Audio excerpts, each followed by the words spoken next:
Apabila hujan mula turun, penduduk kampung Boru Nuon Telipok mula berasa gelisah kerana mereka perlu bersiap sedia menghadapi bencana banjir sampah yang sudah menjadi rutin hidup selama berdekad-dekad. Air sungai yang sepatutnya jernih berubah menjadi aliran hitam pekat syarat dengan botol plastik, tilam rosak, barangan elektrik dan sisa buangan rumah yang hanyut dari penempatan sementara di atas bukit. Derita berpuluh-puluh tahun ini dikongsikan penduduk kepada TVS. Laporan wartawan Syaharizal dan juru kamera Alexion Mairin. Kadang-kadang kalau ada masalah gitu, kalau lama tiada hujan kan, segala bangkai, segala itu lemari, tilam apa semua ke sini. Pernah juga saya suka itu dalam tu tilam kan, sini sudah banjir. Tengok anjing, bangkai anjing di dalam. Jadi terpaksa diam-diam.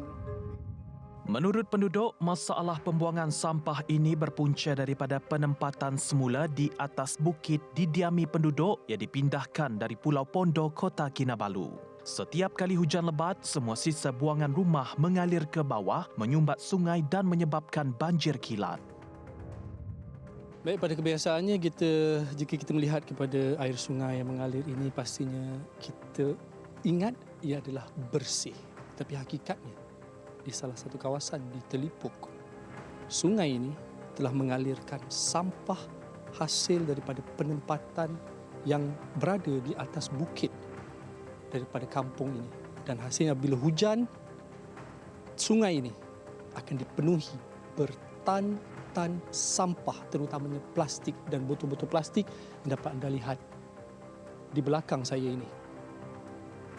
Dan penduduk apabila saban waktu hujan lebat ataupun banjir, mereka terpaksa berdepan dengan bertantan sampah plastik ini membanjiri kawasan rumah mereka.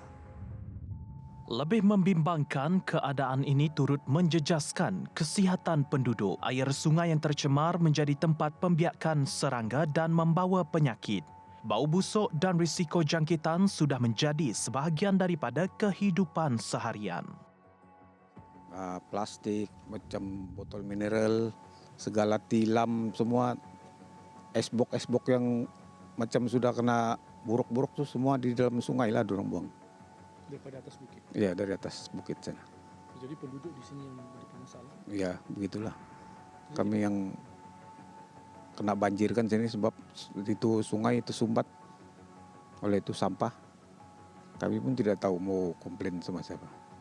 Jadi macam mana lah mengatasinya tu kalau banjir betul? Kalau Tinggi juga? Masuknya? Kalau naik di sini kurang lebih ada 2 kaki lah begitu tingginya. Kalau tidak taruh benteng di sini tepi-tepi sungai ini, semua sampah nih di sini.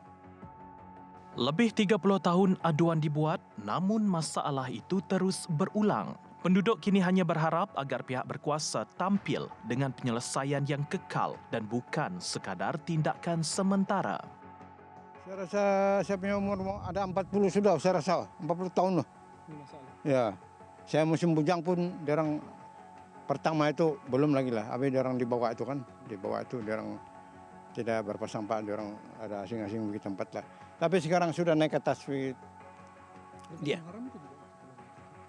Mungkin lah, tapi ya bertambah-tambah itu, bertambah-tambah.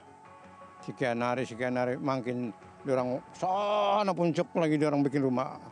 Jadi sampah-sampah buang sana. Suatu hari saya bawa lori kan. Saya pernah bawa lori ambil tuh pergi tabur yang punya sampah itu apa? Tuh batu-batu kasaran tuh. Jadi saya tengok sana kan.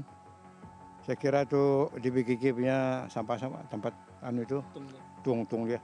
Ambur sana ambur sini, sampah pergi sana. Dia orang tidak peduli. Bikin penyakit juga? Iyalah, semua satu orang kena penyakit, semua kena penyakit. Menurut seorang lagi penduduk, Normallahu, setiap kali sungai dibersihkan atau dikorek bagi tujuan pelebaran sungai oleh pihak berkuasa, keadaan hanya bertahan 2 atau 3 tahun sebelum kembali seperti asal dan kembali tersumbat dengan longgokan sisa. Dari start ada tu perumahan Pulau Gayak di atas itulah. Dari itu air ndak apa tuh? Dia punya jalanan air memang tidak bagus sudah lah sistem dia. Parit sumbat. Jadi ada yang datang ke pesisir ada bagi aduan ke apa? Ada sudah banyak kali sudah kami buat aduan, JPKK pun sudah buat aduan, ketua kampung sudah, banyak kali sudah. Tapi sama juga karena bagi tahu orang atasan dari Pulau Gaya itu tetap akan buang sampah juga. Jadi memang tidak dapat dibendung lah. Begitu. Harapan kami buatlah sistem peparitan yang bagus. Lepas itu kalau boleh bagi tahu lah dari orang atas tu kan bagi tahu janganlah buang sampah lagi di kawasan kami kan. Sebab memang teruk bah. Sentiasa banjir di kawasan kampung kami.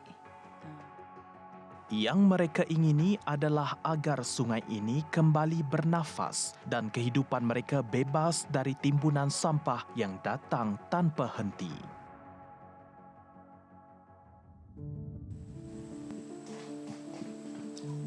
Ini suasana yang berada di kampung Borunguan ini. Saban hari apabila mereka berdepan dengan masalah banjir dan sampah tersebut akan berkumpul di sungai ini apabila terdapatnya pokok tumbang dan sebagainya. Yang pasti perlu ada pihak berkuasa yang mengambil tindakan segera kerana yang lebih utama adalah kesihatan penduduk dan keduanya adalah untuk menyelamatkan sungai kita. Syahir Rizal, TVS.